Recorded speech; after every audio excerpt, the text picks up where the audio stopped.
This is Comic Picks by the Glick. Hey, and I'm your host, Jason Glick. Good evening, Jason Glick. How are you doing? Oh, I'm doing just fine, John. How about you? Um, Evidently, the waves of hell heat are passing over us at this current moment. So, this week is like the biggest heat wave we've had in Southern California in a while. Yeah, it's like and it was looking to be really bad at work today because at the during our last hour of work yesterday, it's like the AC had just gone out, and we were just figuring, like, oh god damn it, it's like like this is gonna suck today. Like so we'd heard that they're bringing in guys to check it out, but Mm-hmm. fortunately when we got done this morning, the AC was working fine, and the guys were just working on the AC in the other half of the office, which has been terminally cursed with like, hey, they want, like, the second half of our office has just been like, hey, there's air, but it's not cool. So It's blowing air. Yeah, that's about it. So yeah, on our side of the fence, well, the air conditioner was working all right, but it was still pretty hot, and I had to go outside several times today. You know, and but you had to yeah. go outside to cool off? That sounds fucked up right there. No, I went outside because I was running some errands for work, and oh man, it was yeah. And then you sit on a 150-degree seat. You know, it's been baking in the sun for a while. That kind of feels good. Yeah. I'm being sarcastic. Anyway, what do you have for us tonight? Okay, well, if everyone remembers where I left off on last week, it's like I said I was going to talk about Atomic Robo if I didn't find anything better. Well, guess what? It's like I'm here to talk about Atomic Robo because last year it's like I mean I've heard good things about this series for years. Just about a robot created by Nikola Tesla back in the 1920s, and his exploits like it's like in the modern day, and also like his history throughout the years. Now, before I get into like talking about it proper, I want to talk about its writer first, because it's written by a guy named Brian Clevenger. Now, I mean that name is probably not going to sound like Brian who, but I'm willing to bet that a lot of people out there are probably more familiar with his work than you realize, because Clevenger is also the mastermind behind 8-bit theater. That's right. He is the guy who gave us like over 1,000 sprite comics detailing the thoroughly non-canon exploits of the Light Warriors from from the original Final Fantasy for the Nintendo. Now, I read this. I started reading this series back in the day, and it was hilarious. I mean, like everyone like just loved seeing like how Black Mage was being like an utter asshole, and Fighter was just being really dumb, and also just like a Black Mage constantly hitting on White Mage and just getting shot down in the process. I mean, it was a lot of fun for quite some time, but then like after a while, it's like I just kind of realized that hey, it's like it's fun, but like but it's not updated on a regular basis, and like hey, just like I've got other things to do with my life. So I stopped reading. So I stopped reading it for a while, and then eventually a couple of years back, it actually finished. Like I think it started. Like, it took over like 10 years for him to actually get all this stuff, get everything together. So, or I could be wrong. I could just be more drunk than usual. But still, it's like Clevenger has like a very distinct sense of humor that it's generally very like films are pretty low key, very very dry, and that manifests itself well. It's like in Atomic Robo. Now, yeah, because Atomic Robo, it's like it clearly owes a deep debt to Hellboy. Now, I'm sure that Clevenger and artist Scott Wagner are going to hate me for saying this, but no, it's true. It's like they say they struggled to get out under the shadow from Hellboy for years, but the thing is, like, yes, it owes a deep debt to Hellboy in the sense that you've got this character, this unreal character, like, who is like kind of like a man out of time, not really able to like completely relate to those around him. But and he's also dealing with like the pulp traditions of comics, like just dealing with like crazy mad scientist shit from World War II, and also just weird scientist shit in the modern day. But at the same time, Atomic Robo is very much its own beast. Like you've got, you've got like this but because I mean, with Robo, it's very much skewed towards comedy and science. That Hellboy's like emphasis on pulp, on pulp and like on weird Kirby-esque like demonology. It's like Atomic. Robo himself, he's very much he's very much the straight man to a lot of the craziness that goes on. I mean, this very first story involves him being dumped into, being shot into not the base of a former of a German mad scientist, and then just saying hey, I'm here to rescue you guys, and hey, here's all the let me get a list of all the the weird stuff that you're being arrested for. Oh yeah, wow, you're I don't even know what this crime you're being arrested for means. I mean, it's very very dry.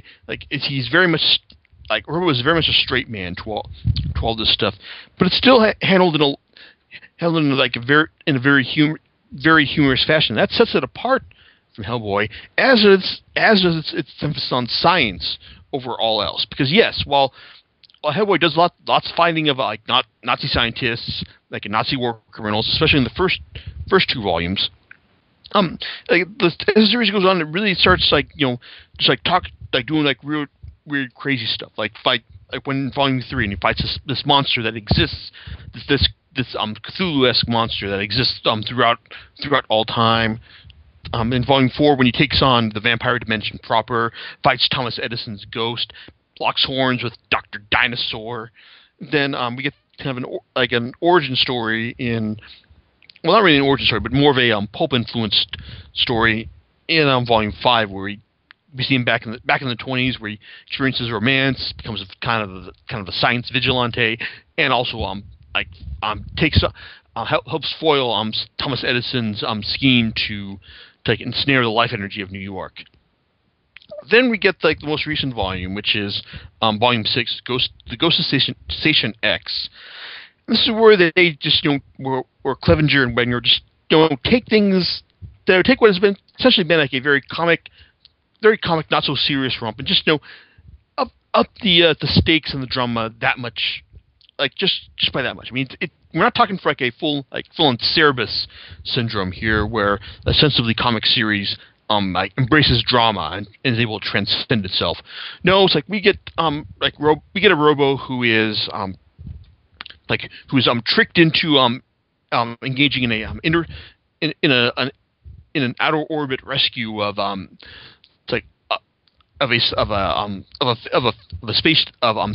astronauts. Then finds out but then almost dies in the process. Then we find out that hey, he's being manipulated by this artificial intelligence who's been around since the 50s. And so with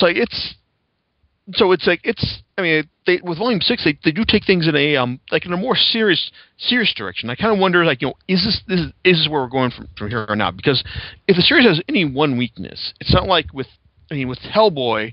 I mean, you've got the whole internal question of oh hey, I'm the beast of the apocalypse.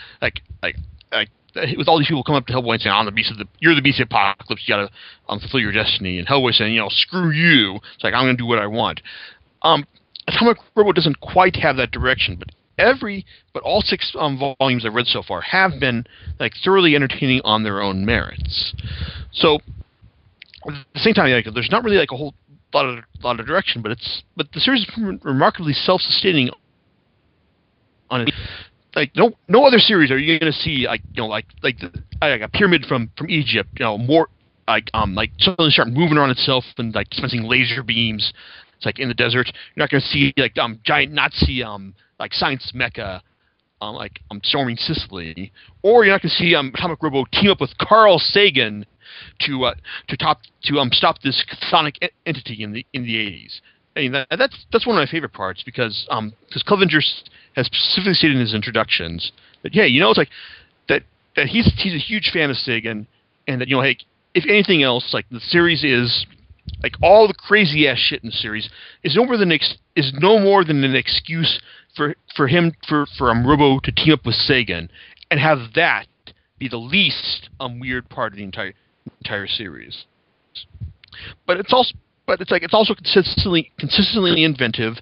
It's and generally very very funny throughout throughout all these 6 volumes. I mean, yes, I got like all these at the half off bins, like at Comic-Con. But from here on out, God knows I'm going to be buying this stuff on Amazon as soon as the next volume hits, which is called what was the next volume called? Oh, Atomic Robo and the She-Devils of the Pacific. So as soon as that arrives, like I'm buying this straight off of Amazon. But I mean, Atomic Robo, it's great, crazy science fiction, emphasis on the science, fun. That it's like it's like it may not have direction, and but it's still a lot of fun. I mean, it's got Jenkins. I mean, like Jenkins, he's like the series like portable cannibal bass. I mean, like whenever Jenkins shows up, that someone is going to get their ass beat down because that is what Jenkins does. I mean, it's just one of those things where he's just like this, like remember like whenever vampires break into like the Tesladyne it's like labs, Jenkins is going to show up and beat them down. When they're being chased by the Frozen Majestic 12, Jenkins is going to lead a diversion and then beat them down when they bust up his car. So I mean, it's like things like that. I mean, it's a lot of fun. Like it's not like it's not. I wouldn't say it's very deep. I mean, like yes, the drama is upped in volume 6, but it's not like is this series going to change your life? No, but it's still fun. It's like, and if you like stuff like I said, you like Carl Sagan, you like crazy science adventures, you like dinosaurs who think that they're scientists and are trying to dinosaurs who used to be men but think they're actually dinosaurs who have traveled forward in time to stop the mammalian dominance of the world. Then it's like this is the series for you. All right. Well, so, and with that, do you know what you're going to be talking about next week? Oh, not a goddamn clue. He's like, this one I pulled out of my ass anyway, so. Yeah. Also right now, it's like I have to add that that as we're speaking right now, I have like the latest volume of Blade of the Immortal arrived in the mail today. There you go. Yeah, and it's like and much as I'd like to devote an entire podcast to that, it's like I'm not going to. I'm probably going to see if I can write it up in the meantime. But still, it's like I'm looking at the cover to on volume 25, Snowfall at Dawn. I'm just absorbing all the fucking detail in this thing. I mean, it's like you've got like She-Ra, the crazed killer, from the series, like on the in his first cover, and that they've got his bone, the bones in his right hand that he fights with, like exposed on the cover. I'm thinking like, wow, that's kind of extreme even for Dark Horse.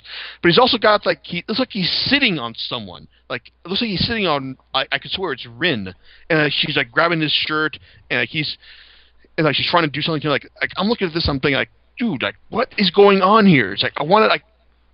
Yeah, but I couldn't read it because I decided to record this podcast. But God knows I'm going to go in and read this, burn through this right now as soon as humanly possible. Because God, I love this fucking series. It's like, and even though it says that hey, this is the the back text says, okay, this is that Manji and She-Ra are finally going to throw down. Like after all these volumes, like they said, it begins here. So like, hey, this is I could be in for a to be continued thing at the end. So, but hey, it's like it's like I love this series almost as much as life itself. So it's like, hey, it's like I'm glad to have it. I'm going to be thrilled to read through it as soon as I'm done talking. Yeah, and I'm sure that they'll be thrilled to read through it. Your review of it. All right. And with that, we'll see you next time on Comic Picks by the Glick. All right. Laters.